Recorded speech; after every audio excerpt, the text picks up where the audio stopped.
Сәлем балалар, бүгін мен сендерге жақсылық туралы қызықты ертек айтып беремін. Ертегіні тыңдауға дайынсыңдар ма? Онда бастайық. Бір ауылда Әли деген ақ көңіл бала өмір сүріпті.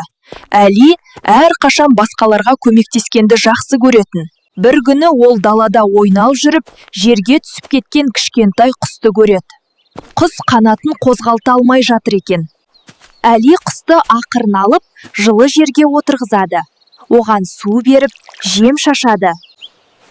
Біраз уақыттан кейін құс өзін жақсы сезіне бастайды. Келесі күні Әли аулада жүрсе, сол құс қайта ұшып келеді. Бұл құстың алғысы екен. Жақсылық жасасаң, ол саған міндетті түрде қайтып келеді. Балалар, сендер де әрқашан жақсылық жасап жүріңдер. Мейірімді адамды бәрі жақсы көреді. Егер ертегі ұнаса, лайк басып, каналға жазылыңдар.